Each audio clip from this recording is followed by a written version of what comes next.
tal, chicos? ¿Cómo están? Bueno, esta vez vamos a seguir con los ejercicios del área de físico-química del formato EAES, ¿no? Como más o menos son los ejercicios que van a estar en el examen o los que han estado, ¿listo? Entonces esto es para que ustedes dominen más o menos los temas más básicos con los cuales van a necesitar para resolver este tipo de problemas, ¿listo? Entonces voy a intentar ir de una forma continua sin hacer ninguna pausa entre los ejercicios para que pueda ser de mejor manera explicado, igual por motivos de tiempo también quiero hacerlo de forma seguida y para que ustedes puedan después irlo revisando ya en el video. Cualquier duda que tengan igual pueden escribir y nosotros intentaremos hacer otro video si es que quedaron dudas o cuáles son las dudas y ahí mismo las resolveremos. Listo, entonces comencemos. Dice: a continuación se muestra uno de los procesos entre aluminio y el óxido férrico que produce temperaturas cercanas a los 3000 grados centígrados, por lo que se utiliza para soldar metales. Tenemos la ecuación, listo, aquí está la ecuación. Si se dan cuenta, esta ecuación es la que nos describe acá arriba. Dice: considerando la ley de conservación de masa, así como las masas del aluminio, tenemos masas del aluminio, masas del hierro y masa del oxígeno. Son afirmaciones correctas, excepto cuál de estas. Entonces nos pide determinar cuál de estas es incorrecta, ¿no es cierto? Entonces, ¿qué es lo que hacemos en este caso? Listo. Para este caso vamos a determinar uno por uno para que ustedes vean qué procedimiento se utiliza, ¿no? Y cómo pueden hacerlo más rápido y de mejor manera. No sé qué me dice el primero. Dice: con 54 gramos de aluminio se produce 2 moles de hierro. Y yo qué digo, a ver, con 54 gramos de aluminio se producen 2 moles de hierro, entonces tengo que ver, ¿no? Digo, tengo 54 gramos de aluminio, entonces yo tengo que poner esos 54 gramos de aluminio en función del hierro. El primer paso que tenemos que hacer es igualar las ecuaciones. Igualar las ecuaciones. ¿Para qué? Para que se cumpla la ley de conservación de masa. Esto nos quiere decir que la misma cantidad de productos debe haber la misma cantidad de reactivos, es decir, que todos los reactivos se transformaron en productos. Es una equivalencia, es decir, que no se perdió nada, todo está ahí mismo, es decir, 2 moléculas de aluminio. Si ven aquí, acá solo hay una. Bueno, aquí tenemos a 2, ¿no? Entonces dice 2 moléculas de aluminio en reactivos, 2 en productos. Y lo mismo con el hierro, 2 en hierro, 2 en hierro, 3 en oxígeno, 3 en oxígeno. Esto lo hicimos al tanteo, francamente. Entonces pueden utilizar esa fórmula, es ir poniendo números hasta que la ecuación cuadre. Esa es la técnica del tanteo, ¿no? Hay otras fórmulas más metódicas, pero son un poquito más, llevan más tiempo, por lo cual entonces el tanteo, si ustedes pues, dominan muy bien números, pues les ayuda bastante. Entonces comenzamos. De una vez que tienen la ecuación igualada, pasamos a determinar lo primero. Dice 54 gramos. Ya, vamos a poner en función del aluminio, vamos a poner en función de qué, del hierro. Listo, entonces yo qué digo, tengo que pasar acá. Listo, en este caso utilizo mi ecuación igualada. Listo, vamos, 54 gramos de aluminio. Voy a decir el peso molecular. Ahí vamos a utilizar los pesos moleculares. Listo, ¿qué me dice un peso molecular? Que en 27 gramos de aluminio hay un mol de aluminio. Y eso es lo que pongo aquí, en 27 gramos de aluminio, porque quiero eliminar en sí los gramos. Entonces lo pongo abajo para poder realizar la equivalencia. En 27 gramos de aluminio hay un mol de aluminio, se va gramo con gramo. Listo, de aluminio. Pero de ahí que digo, en 2 moles de aluminio, ven, aquí hay 2 moles, esto es mol. Aquí esto es una mol, 2 moles, hay 2 moles. Aquí hay una mol, acá ya hay 2 moles. 2 moles de aluminio, ¿cuántas moles de hierro me dan? 2. Es decir, que al reaccionar 2 moles de aluminio con este óxido férrico me van a producir 2 moles de hierro. Entonces, ¿qué pongo? 2 moles de aluminio me dieron paso a 2 moles de hierro. Se va mol de aluminio con mol de aluminio y que me queda la respuesta en función de mol de hierro. Y al multiplicar 54 por 1 y por 2 y dividirlo para 27 por 2 me da 2 moles. Entonces la primera es correcta. Listo, pasamos con la segunda. Dice: con un mol de óxido férrico se tiene 112 gramos de hierro. Vamos. Dice: con un mol de óxido férrico, ¿qué hago? Hago lo mismo, listo. Pero en este caso, como comienzo por mol, puedo primero trabajar por moles. Entonces tengo un mol de óxido férrico, listo. Igual el ejercicio me dice un mol. Entonces, ¿yo qué digo? Con mi equivalencia, voy a la ecuación y digo, un mol de óxido férrico, el que está aquí, un mol, no hay ningún número adelante, ¿se dan cuenta? Un mol. ¿Cuántos moles de hierro me da?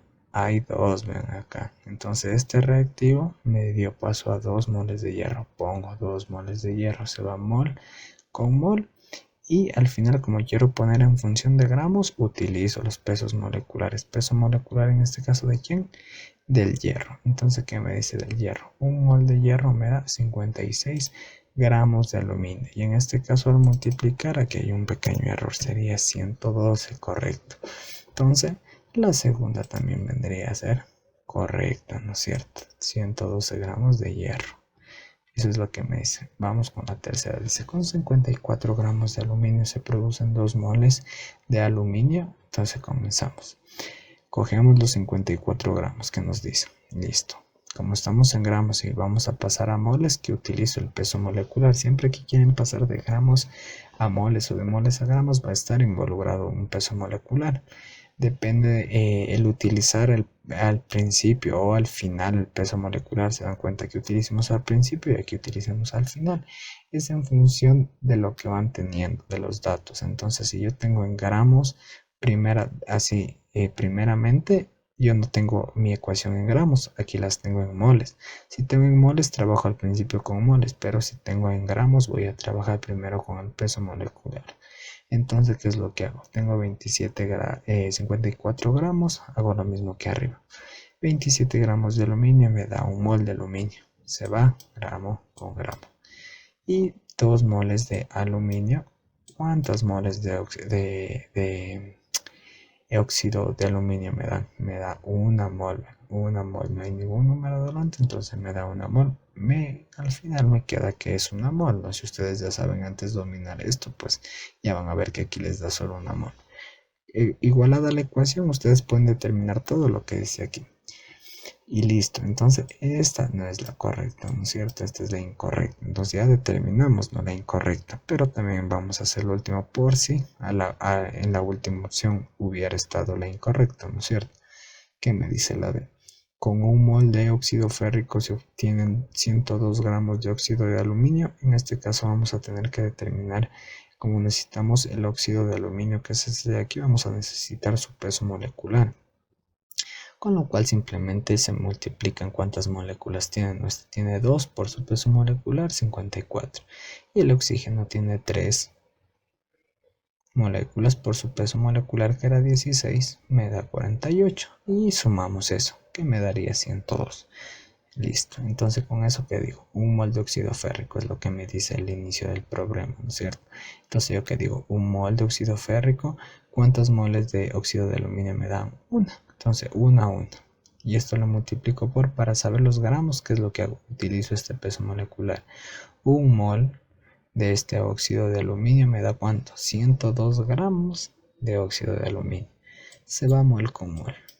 Mol con mol. Y me queda en gramos de aluminio. Y esto también ha sido correcto. Entonces, listo chicos, eso sería todo en sí. Si ustedes se dan cuenta, lo simplemente que les dice aquí es que obviamente yo sé que tienen muy poco tiempo para estas pruebas. Tienen que hacer, creo, tal vez a 2 minutos por pregunta, 1 minuto, yo qué sé. Entonces lo que se hace es siempre igualar la ecuación. Si ustedes ya dominan bastante esto, entonces ustedes, ¿qué es lo que dicen? A ver, dicen con 54 moles de aluminio se producen 2 moles de hierro. Ustedes aquí tienen 54 gramos ya. Si está igualada la ecuación, ya, ahí están los 54 gramos. ¿Cuántas de hierro les da? Correcto. Listo, de 1. De ahí que dice, con un mol de óxido férrico se obtienen 112 gramos de aluminio, tienen un mol de óxido férrico. Y que quieren pasar a gramos de hierro. Tienen gramos de hierro. Ya saben los moles que hay. Simplemente 2 por 56, 112. Correcto. Ya. Van 54 gramos de aluminio. Producen 2 moles de óxido férrico. 54 gramos de aluminio. 2 moles. Dice, ve. Otra vez. Tengo 54. ¿Dónde está el óxido de aluminio? ¿Cuánto me está dando? 1. Me da 2. Ya, correcto. Y listo, así se resuelven los ejercicios cuando no tienen mucho tiempo, pero tienen que aprender a dominar bastante lo que sería en este caso estequiometría o al menos el balance de ecuaciones, no la igualación en este caso. Listo, Entonces, sigamos con el segundo ejercicio, sería este de acá. Ya, dice, una persona en su desayuno vierte 100 gramos de agua a 95 grados centígrados, perdón, en una taza de vidrio de 150 gramos que se encuentran a 25 gramos centígrados. Para preparar té, si no fluye calor a los alrededores y el sistema es aislado, ¿cuál es la expresión que corresponde a la temperatura de equilibrio T en grados centígrados del agua y la taza? Considera el valor del calor específico en calorías sobre gramos por grados centígrados del agua es CA y de la taza de vidrio SB. Listo, entonces nos dice que tenemos una taza de agua caliente, ¿no es cierto? Y una taza de vidrio que está fría en este caso. Se dan cuenta, está a 25 grados centígrados y el agua y los gramos de agua están a 95 grados centígrados, ¿no es cierto? Es decir, perdón, tenemos agua y tenemos una taza de vidrio, nada más, eso es lo que tenemos. Entonces, ¿qué es lo que nos dice? Calor perdido es igual a calor ganado. Eso es lo que nos dice la terminología, ¿no? En física en sí, lo que vendría a ser lo teórico. Pero esto es mucho más fácil de lo que parece, ¿no es cierto? Entonces ustedes se dan cuenta, ¿no? Si ustedes obviamente agarran una bebida, ya sea caliente, y le ponen hielos, ¿qué es lo que pasa? El hielo, que está frío, obviamente, pasa a cambio líquido, ¿no? Pero se puede decir que él gana calor, ¿no es cierto? Pero su bebida ya no tiene la misma temperatura que antes. Es decir, si ustedes quieren enfriar un vaso de agua caliente o un café, le echan unos 5 hielos, ¿no es cierto? Entonces se elimina el hielo porque cambia su temperatura y el café o jugo o agua que ustedes querían enfriar pues baja su temperatura, ¿no es cierto? Entonces eso al final se llama temperatura de equilibrio. Entonces en este caso que nos dice, yo tengo 100 gramos de agua a 95 grados centígrados y tengo una taza de vidrio que la cogí de mi estante, ¿no es cierto? Esa tiene 150 gramos y está a 25 grados centígrados, es decir, a temperatura ambiente. Yo vierto el agua caliente dentro de esta taza y quiero saber cuál es la temperatura de equilibrio. Es decir, a qué temperatura final ya se encuentra todo el sistema, porque la taza se va a calentar y el agua caliente va a sufrir un pequeño cambio y va a disminuir su temperatura. Y por eso al final se dice que el calor perdido tiene que ser igual al calor ganado, porque una pequeña parte de lo que está cediendo este calor va a tener el otro cuerpo, entonces tienen que igualarse, ¿no es cierto? Listo. Entonces, ¿qué es lo que se hace? El principio nos dice que la masa por el calor específico y por la variación de tiempo es lo que nos determina el calor. Entonces utilizamos eso. Masa del agua, quien perdió calor es el agua, ¿no es cierto? Porque está más caliente, obviamente está a mayor temperatura. Entonces sería masa del agua por calor específico del agua por el, un, una variación de tiempo 1. En este caso esas son diferentes. Y en este caso sería del calor ganado. ¿Y quién gana calor? Pues la taza de vidrio, ¿no? Porque está a 25 grados centígrados, está media fría, ¿no? Y de ahí se calienta. Entonces sería masa del vidrio por calor específico del vidrio, que ahí nos decían que utilicemos A y CB, ¿no? Y al final sería multiplicado por una variación de tiempo 2. Listo. Ustedes reemplazan, teníamos 100 gramos de agua, 150 de vidrio, CA va a quedar como CA y CB como CB. Aquí viene que ustedes determinen la temperatura final. Esta temperatura final va a ser temperatura de equilibrio, es la temperatura final a la cual va a estar el sistema, sin tomar en cuenta el ambiente, sin nada, solo el sistema de agua y el vaso. Listo, entonces yo cómo determino esta variación. Ustedes siempre en una variación tiene que darse positivo, entonces debe ser como que mayor menos menor, menos el menor. Entonces en este caso el agua caliente tiene la primera temperatura más alta, ¿no es cierto? Y obviamente su temperatura final va a ser más baja. Como les expliqué, si ustedes tienen agua caliente y le ponen hielo, pues su temperatura va a disminuir, es lo mismo. Entonces va a ser mi temperatura más alta en agua caliente menos mi temperatura final. Y en el otro caso, ¿cuál va a ser mi variación de tiempo? Va a ser mi temperatura final menos 25, porque esta temperatura final va a ser más alta que 25 porque la taza de vidrio va a ganar calor, ¿no es cierto? Va a ganar calor, estaba a 25 grados centígrados y yo que sé, después con el agua y le dejamos un ratito sube a 50 grados centígrados la temperatura del sistema en equilibrio. Entonces esa temperatura va a ser 50 menos 25 y aquí va a ser 95 menos 50. Ambas son la misma porque llegan, es un sistema, los dos van a llegar a lo mismo. Listo. Entonces una vez que tenemos eso, pues nos pide despejar TF, ¿no es cierto? Solo simplemente nos pide despejar. Entonces empiezo a hacer las operaciones básicas, ¿no? 100 por CA por 95. Este sería 100 CA, ¿no? Esta variable queda ahí fuera como una X, como decir 100X, ¿no? 100X por 95 serían 9500 CA menos, ¿qué más tenemos? En este caso sería lo mismo 100 CA por TF, ¿no? Cada una es una variable. Y lo mismo al otro lado, 150 CB por TF, se dan cuenta. Estoy separándole con, en este caso, todas las tres variables, la numérica y las dos variables, en este caso, que serían incógnitas, para que no se confunda, para que no esté KTF así, CATF unido. Entonces les puse entre paréntesis, listo. Menos propiedad 150 por menos 25 menos 3750 CB. Listo. Una vez que tenemos eso, como nos pide determinar TF, lo que tenemos que hacer es pasar los términos que tienen TF, que sería este y este de acá, a este lado, es decir, este se queda ahí y lo que me pasa, este está con un signo positivo, se dan cuenta aquí, entonces pasa a restar. Y al otro lado vamos a pasar los que tienen simplemente los que no tienen TF. Entonces sería menos 3750 que se queda ahí y este pasa, que quedaría como, está como positivo, pasa como negativo. O sea, está sumando, pasa a restar. Listo, después de eso aplicamos lo que sería un factor común. Factorización, ¿no es cierto? Que es de factor común, sacar el factor de ellos en común. Entonces si les quito la TF, ¿qué me queda? Menos 100K y me quedaría menos 150 CB, pero yo saqué menos TF de cada uno, es decir, pueden ustedes sacar el término negativo para que lo de adentro ambos se vuelvan positivos. Entonces yo saco menos TF el negativo. Una vez al sacar el negativo, estos de aquí ya quedan como positivos, entonces pongo entre paréntesis 100 CA más 150 CB igual a cuánto, menos esto de aquí igual le saqué el negativo, se dan cuenta, vean, estos también eran ambos negativos, pero le saco el negativo, pongo paréntesis y ambos se vuelven positivos. Si vuelvo a multiplicar me quedaría menos 1000 y menos por más menos, entonces quedaría y se vuelve a la expresión original.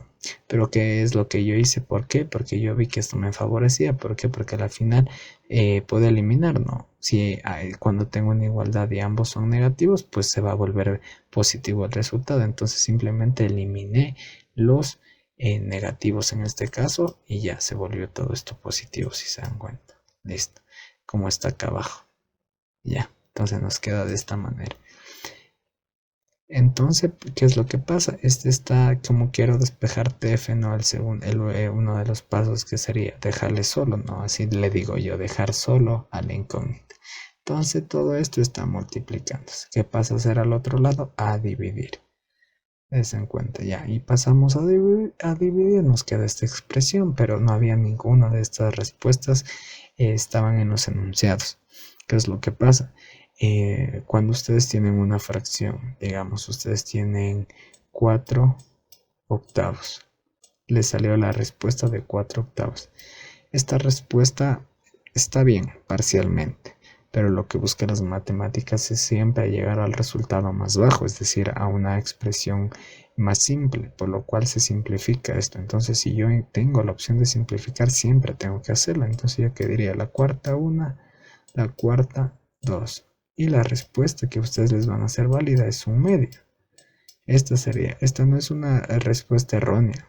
No digo que es errónea, pero no les van a aceptar. Entonces lo mismo. Acá yo me doy cuenta al ojo que todos los números terminan en 0. Entonces todos son múltiplos de 10. Cuando todos los números son múltiplos de 10, puedo eliminarles un 0 a toditos, es decir, todo dividido para 10. Entonces se dan cuenta es lo que hice. No pasa en todos los casos, ¿no? En este caso pasó, pero des en cuenta, eliminé un 10 a cada uno. ¿Por qué? Porque este no puede eliminarle dos 10, ni a este porque este ya tenía un 5 y un 5, pero un 10 sí puedo eliminar. Entonces lo que hice, 375 me quedó, 950, 10 y 15. Listo, incluso sería como sacar factor común y después simplemente simplificar tal cual. Y acá abajo es lo que hice, sacar factor común. Aún sé que hay factor común. Terminan en 5 y terminan en 0. Cuando ustedes ven eso, factor común al 5. Eso siempre. Si hay números que terminan en 5 y en 0, obviamente factor común 5. Saqué factor común arriba el 5, que me quedó 75 CB, es decir, 375 dividido para 5 me da 75 y 950 dividido para 5 me da 190, multiplicado por CB y por CA respectivamente. Abajo, ¿qué es lo que hice? Igual, 5 divido 10 para 5, 12A, 15 para 5, 13B. Listo. En este caso, ¿cómo se están multiplicando? Se dan cuenta, el 5 está multiplicando a todo esto y el 5 de abajo también está multiplicando a todo esto. Es un producto, ¿no? Y esto veo que es 5 dividido, y esto se vuelve en una división en sí. 5 dividido para 5 a 1, entonces se eliminan los 5 o pueden decir simplifiquémosle, ¿no? La quinta 1, la quinta 1 y ya, se eliminó eso. Entonces simplemente ya me queda 75 CB más 190 CA sobre 12A más 13B y esta respuesta sí existía. Entonces esa sería la respuesta final. Eso es lo que ustedes tienen que aprender a dominar. Obviamente el principio básico, ¿no? De lo que es los ejercicios de calor ganado, calor perdido, el equilibrio de temperaturas y todo eso. Pero al final, una vez que ustedes ya logran plantear esa ecuación, simplemente ya vienen a hacer la resolución de términos de manera algebraica, ¿no? Operaciones matemáticas, despeje de fórmulas, factorización, son cosas que ustedes deben dominar muy bien. Simplificación, la simplificación creo que es una de las cosas que más se utilizan. Entonces eso tienen que hacer ustedes. Listo, pasemos al tercer ejercicio.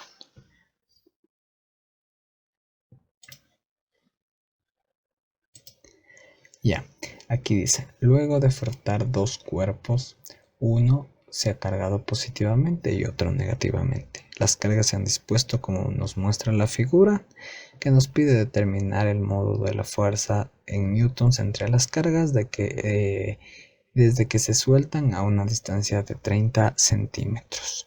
Considere la constante de Coulomb, era aquí, Coulomb, como 9 por 10 a la 9 newton sobre metro. Entonces aquí pongamos, ¿no? Bueno, no puedo corregirle ya que es una copia de pantalla que tuve que hacer.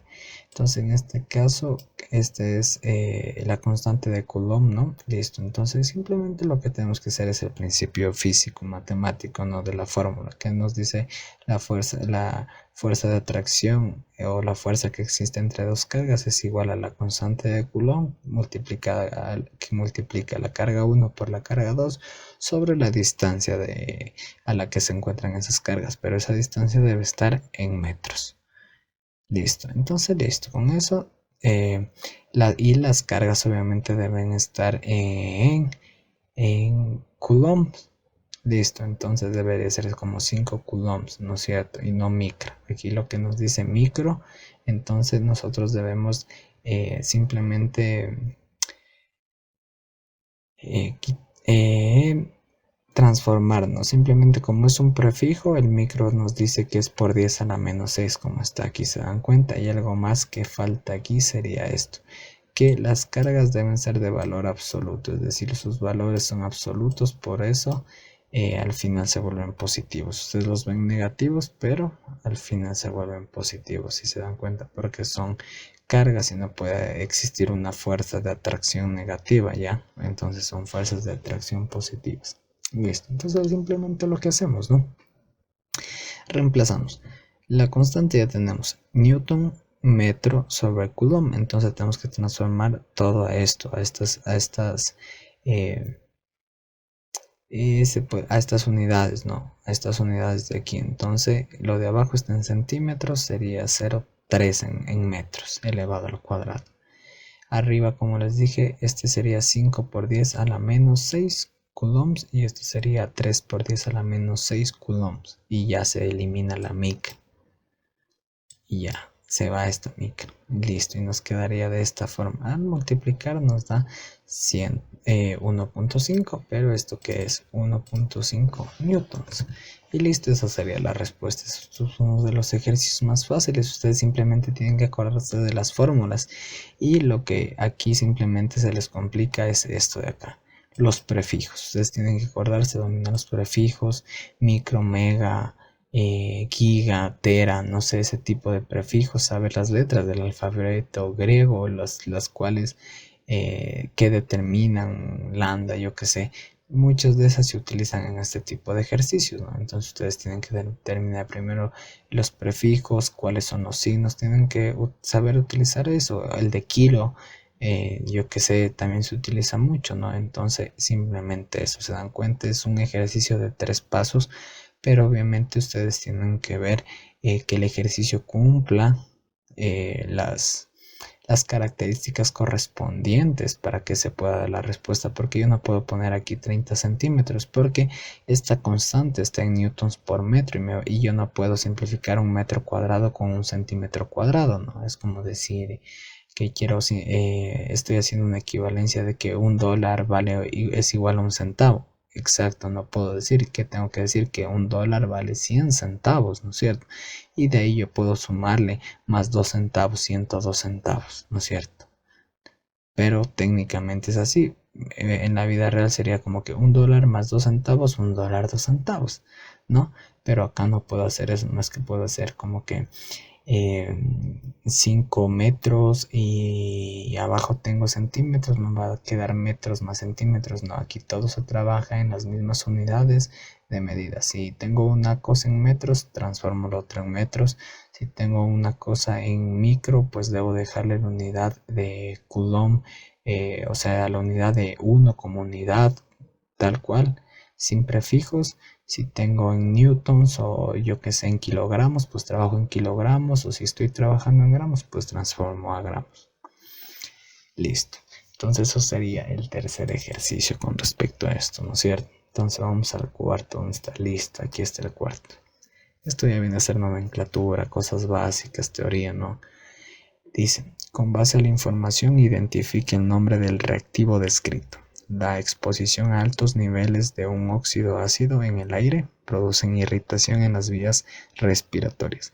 Al reaccionar este compuesto con agua forma un ácido oxácido según la ecuación. Aquí tenemos la ecuación, ¿no? Y nos pide determinar cuál es el nombre de este compuesto. Clarito dice que no desde de acá. Dice la exposición. Nombre del reactivo. Reactivo. Y los reactivos siempre están acá, no productos del reactivo descrito. Entonces me dice que es un óxido ácido. No, ustedes deben saber nomenclatura y todo eso, ¿no? Pero a veces uno no se acuerda de todo, ¿no? Muchas veces. Entonces lo que creo que les piden en este tipo de pruebas, ¿no? Es que ustedes sepan dominar al menos lo básico, ¿no? Y siempre hay algo básico, ¿no? Ustedes han de haber visto esto de aquí. El hiposo, el oso, el ico y el perico. Ajá, ¿no es cierto? Entonces aquí nos dan dos terminaciones, ¿no?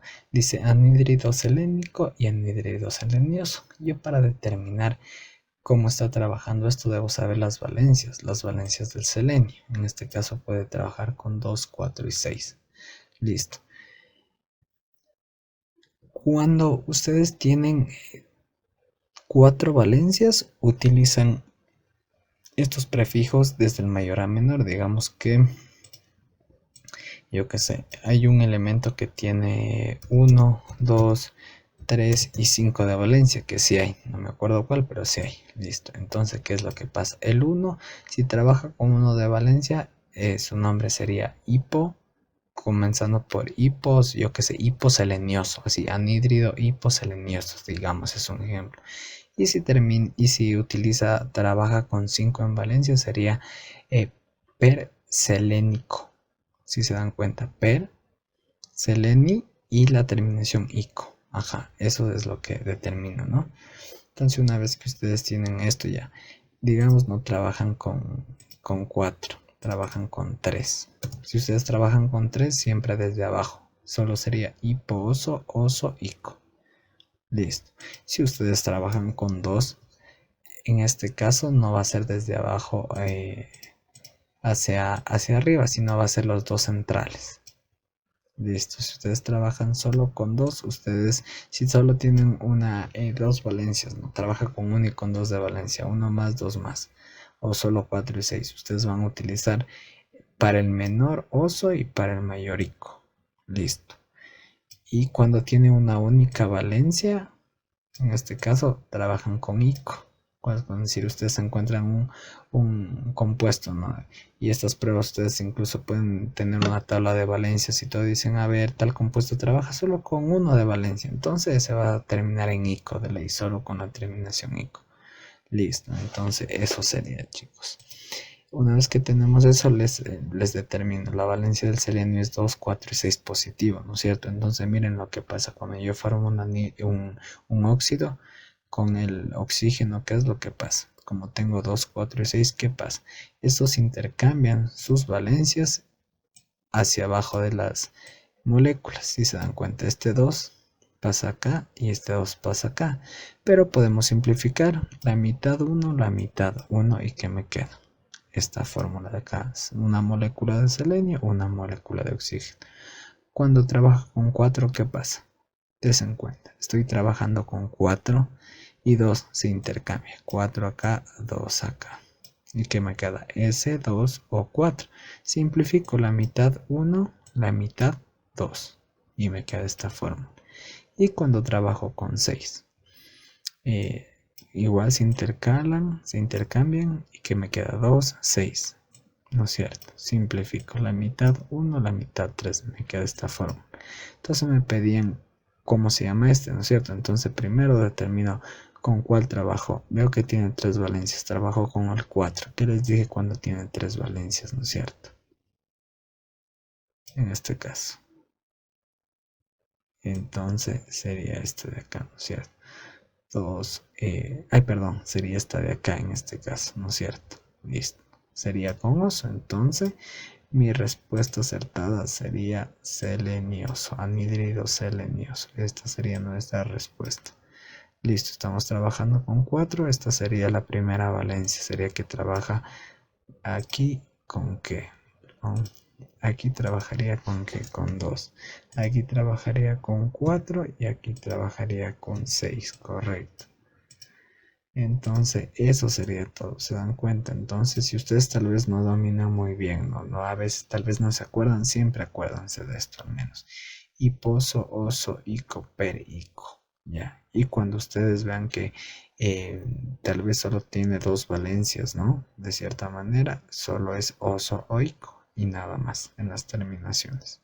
Entonces, cuando utiliza la menor, si es de 2, en este caso era de 3, ¿no? Pero como fue igual menor, no fue la mayor, se utilizó oso. Si hubiera sido con 2, si hubiera tenido esta fórmula, SeO hubiera sido anhídrido hiposelenioso. Listo. Entonces, ese sería el cuarto ejercicio. Pasamos al quinto. Dice, con base en el texto determine el volumen del ácido en la solución.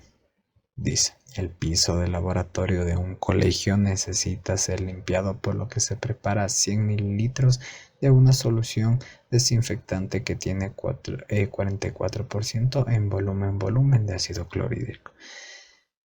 Les dan el volumen de la solución total, o sea, el volumen de lo que ya utilizaron para limpiar, pero 44% de ese volumen les está diciendo que es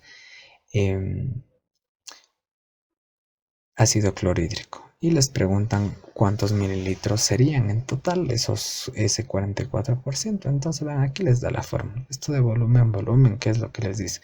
Volumen de lo que ustedes disolvieron o de su solución desinfectante, en este caso que sería o de su soluto, en este caso que sería el ácido clorhídrico, volumen del ácido clorhídrico sobre el volumen total. Y aquí ya les dijeron, cuando les dicen volumen de solución o volumen de disolución, es volumen total, ¿no es cierto? Entonces ya tengo el volumen total, que es lo que hago. 44%, es decir que es 44 sobre 100. Listo. Y el volumen no sé del ácido, pero el volumen total sé que son 1000 y simplemente paso a multiplicarle por el 44. Me da 44.000 dividido para 100, 444 mililitros de ácido clorhídrico. Listo, esto aquí mismo ya les dan la fórmula, si se dan cuenta, aquí está la formulita, pero también es como una regla de 3 si se dan cuenta, ¿no es cierto? Entonces, ¿qué es lo que dicen? Si ustedes quieren verlo como una regla de 3, dicen aquí, bueno, a ver, ¿qué sería? El 100% o el 1000 sería 100, ¿no es cierto? El 100%. Los 1000 mililitros son el 100%. Yo quiero saber cuánto es el 44%. Y aquí pongo mi X. Listo, X viene a ser igual que se multiplica en X. Esto viene a ser así una regla de 3. Entonces, simplemente, ¿qué digo? El valor de mi X va a ser igual a ¿cuánto? Una fracción, que sería 1000 por 44 sobre 100 y listo. Y nos va a dar el mismo resultado que tenemos acá multiplicado, ¿no? 444. ¿Se dan cuenta? Se puede solucionar por medio de la fórmula de, de la solución de porcentaje o por una regla de 3. Simplemente es un poco de análisis del ejercicio, ¿no? Es decir, a ver, tengo esta solución total preparada, pero ya esta solución es con mi ácido clorhídrico. Pero este dice que es 44% de toda la solución, entonces la regla de 3 sencilla. Lo último que es un ejercicio analítico, ¿no? Nos dice, con base en el texto, identifique la ley de gases que explique el fenómeno descrito. Es decir, que todas estas son ley de gases. Y una de estas, ¿qué nos va a decir? Lo que está pasando en este fenómeno, en este texto de aquí. A medida que un buzo asciende a la superficie, la presión externa disminuye, mientras que la temperatura se mantiene constante. Dense en cuenta, ¿no? La temperatura constante. Si el aire de los pulmones, que está a mayor presión, no se exhala, se expandirá y dañará gravemente las membranas de los pulmones o pulmonares. Si el aire que está a mayor presión, es decir, la que está abajo, el aire que tenemos abajo con el buzo, ¿no es cierto? Él no se exhala, no lo bota a lo que él sube. Si él aguanta la respiración, no exhala eso, solo se queda con ese aire en sus pulmones y él sube a superficie. Ese aire, como estaba a una presión mayor, es decir, abajo está comprimido porque el agua tiene presión, ¿no es cierto? Entonces, ¿qué es lo que digo? Pongámosle aquí está el agua. Y acá está el buzo, ¿no es cierto? Acá hay mayor presión, acá hay una presión mayor y acá disminuye la presión, ¿no es cierto? Acá ya hay una presión menor. Entonces, aquí hay un volumen. Si ustedes ejercen presión sobre un volumen, digamos, ustedes, pongámosle este ejemplo, ustedes tienen una plastilina, ¿no es cierto? O una pelota de plástico, ya, una pelota de plástico que se puede aplastar y todo. Ustedes la aplastan con la mano y se hace más pequeña, ¿no? Así si la hacen, le ponen presión, así, ¿no es cierto? Aplican una fuerza sobre un área, se vuelve una presión, se hace más pequeña. Y al soltarla, obviamente se expande, ¿no es cierto? Ya es lo mismo que pasa con el gas. Aquí la presión del agua, él está acá, aquí, digamos, esta es una burbuja de gas aquí, pero esta misma burbuja, como está con presión, es pequeña, pero al salir a la presión atmosférica, esta burbuja se vuelve más grande. Y es lo que sucede. Esto está en los pulmones. Si ustedes tienen esto en los pulmones y como él sale de una aguantando eso y va a superficie, esa burbuja de gas se expande rápidamente y le daña las membranas pulmonares al buzo, ¿no es cierto? Entonces, eso lo podría matar. Listo, en este caso ya.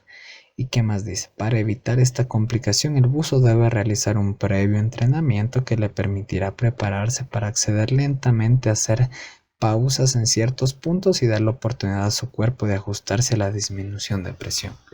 ¿Cuál de estas leyes de gases se relaciona con esto de el aumento de volumen? Eso es lo que nos está preguntando. ¿Se dan cuenta? Ya no, nada del entrenamiento, porque obviamente él va a ir viendo que sube un poquito más y vuelve a inhalar y a exhalar aire. Otra vez un poquito más y hasta poder llegar arriba y que no le dañen los pulmones, ¿no es cierto? Entonces, ¿qué es la ley de Dalton? Esto es algo más, como les dije, teórico. La ley de Dalton nos ayuda a determinar presiones parciales. ¿Qué es presiones parciales? Es decir, presiones, la presión de A, pongámosle así, presión de A más presión de B me da igual a una presión total. En este caso, aquí sería P de A y esto sería P de B, ¿no es cierto? Presión de A más presión de B, presión total, es decir, coger una presión total y en sí relacionarlas con presiones más pequeñas para que se pueda formar, ¿no? Entonces, eso no me está diciendo nada del texto, nada de presiones parciales, nada. Ya, voy. La ley de Gay-Lussac me dice que la presión es directamente proporcional a su temperatura. Esto de aquí me está diciendo que la presión P dividido para T, en este caso serían 1 y 1,